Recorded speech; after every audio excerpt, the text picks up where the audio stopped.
Welcome back to World Crisis Radio. It's probably worth mentioning that there is a faction fight inside the Obama administration on a number of issues, right?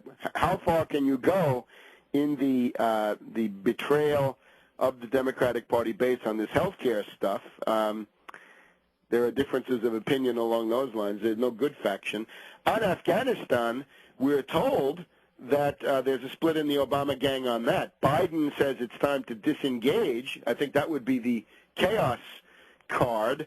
Hillary Clinton, unfortunately, always predictable, always trying to compensate for the accusation that she's a weak woman, therefore having to strut as the biggest hawk and the biggest warmonger. Allegedly, Hillary Clinton saying it's time to escalate in Afghanistan, which is what McChrystal and Gates and this guy Eikenberry seem to be demanding.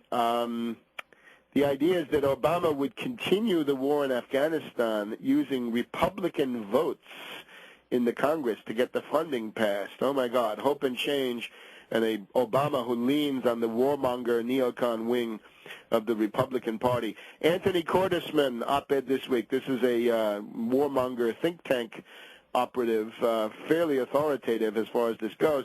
He wants more U.S. troops, of course, for Afghanistan, but he says there are factions in the White House, the State Department, and other agencies that don't want that escalation. And I think they're, again, I would not sell a life insurance policy to Karzai at this point any more than I would to President Diem of South Vietnam back in October, November of 1963.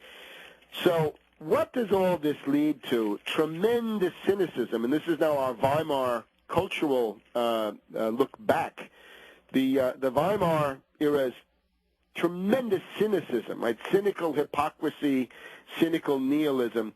This is now spreading through the Obama bots. The Washington Post op-ed page is my barometer for this stuff. What have we got? These are mostly left-of-center columnists who were pro-Obama, some of them Kool-Aid drinkers and lemmings to a significant degree. David Ignatius says Obama needs to study Leadership 101. Eugene Robinson wants to know, where's Mr. Transformer? Where's the transformational effect of Obama? Eugene Robinson says, Obama, we got to have a little more heat, please, a little bit more energy. Stop floating above the fray. Jim Hoagland, I think we said this last week, quotes Sarkozy. When Sarkozy first saw Obama glad-handing his way through a crowd, he said, Est-il faible? Is he a weakling? That's Hoagland. Is he a weakling? Robert Kuttner says there's plenty of rage that the left should be mobilizing, but of course Obama can't do it, can he, Kuttner, because he's already sold out as a Wall Street puppet. Robert Kagan, neocon, says Obama's appeal to the necessary war is a myth. It's only necessary for Obama. I think you can see this chaos card gaining. Robinson quotes William Butler Yeats, the best lack all conviction, whereas the worst are full of passionate intensity. David Broder says that Obama needs to get much more energetic, right, to fight. Well, of course, that came up in the election, right? Obama refuses to fight. Obama wants to float like a seraph and reach across the aisle, and there was even a debate between Obama and Hillary. Hillary said, you won't fight. And Obama said, oh, I won't need to. I'll just float like a seraph. So you got what you paid for, dear friends, and the idea that he was a warmonger in Afghanistan, that was up there for everybody to see. We now get this word that from Harold Meyerson, Washington Post. It's now where the rubber meets the road for Obama. We had an interesting dialogue between Ed Schultz, left-wing faker, and Lionel on Ed Schultz's program. Obama is not a leader. And we're getting other signs. Emails sent into Air America saying, I'm sick to my stomach because of Obama's betrayal. So there's now an immense potential out there. Obama seen as weak, a coward, a bungler, an amateur, a sellout, an incompetent, a betrayer. He's impotent. Well, we did warn you about all that. Will DeShill thinks that Obama's a state capitalist. Of course, this is historically wrong. This is the Mussolini fascist corporate state. The other important buzz on Air America is that a new McVeigh and a new Oklahoma City are now in the offing because people are so fed up with Obama and isn't this horrible. So watch out, obviously, for that stuff. Now, of course, we've also got the time. This is now the 80th anniversary of the crash of 1929. And here I've got to mention my books, right? Obama, the Postmodern Coup, The Making of a Manchurian Candidate, the unauthorized biography of Barack H. Obama, and Surviving the Cataclysm, the newest. Let's go back to September of 1929. At the end of this summer, we had this interesting thing. The Coolidge bull market, in other words, this inflationary bubble, reached its peak on September 3rd, 1929. The peak of the Coolidge bull market in the chapter Models of Collapse, chapter 6 of Surviving the Cataclysm. The high point was September 3rd, 1929. On September 5th, the market broke downward on the Babson story. Roger Babson was an economic forecaster who came out with bearish predictions. He was therefore called the prophet of loss. So that was the break in the bubble. And after that, the stock market went sideways and slightly down during September and October. Now, that may be what we just had.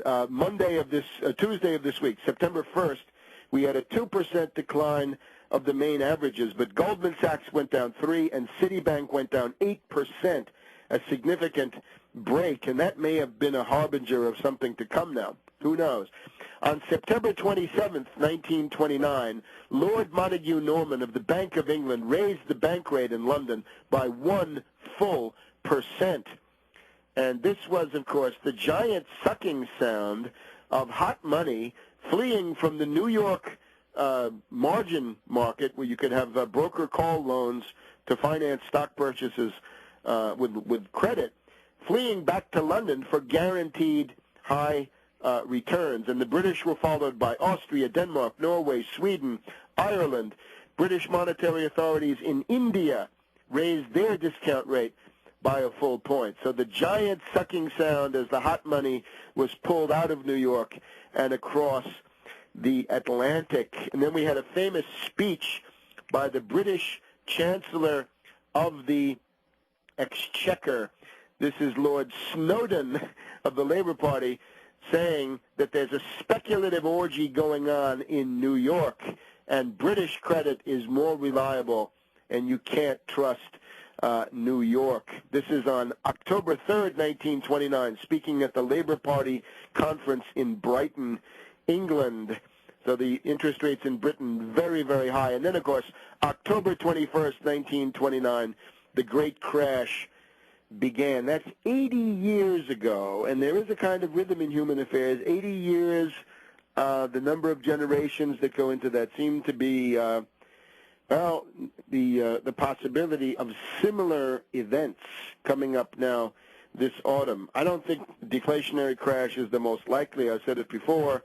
Hyperinflationary depression, hyperstagflation, the planetary Weimar, more likely, especially as this tremendous crisis in mortgages, commercial real estate mortgages hits. We're told now that the defaults on prime loans in the commercial real estate market, not subprime in residential real estate, but prime loans in commercial real estate, is rising faster than the subprime ever did. This is now the main problem area. And therefore, as we look ahead, what's going to be the response of the monetary authorities as they attempt to prop up a bankrupt Anglo-American banking system, and indeed a world derivatives bubble, which is at the center of this? What are they going to do? Will Sheila Bair finally come forward one Friday and seize J.P. Morgan Chase, Goldman Sachs, Bank of America, Citibank, Wells Fargo, Bank of New York Mellon, as she should by law and by regulation? Well, don't hold your breath on that, but do tune in to World Crisis Radio. Remember those books. You can find them all at Tarpley.net. Tarpley.net gives you an array of my books and quick links to go and buy them, which I urge you to do because I need your help. Thanks very much, and we'll see you next week. Happy Labor Day to all.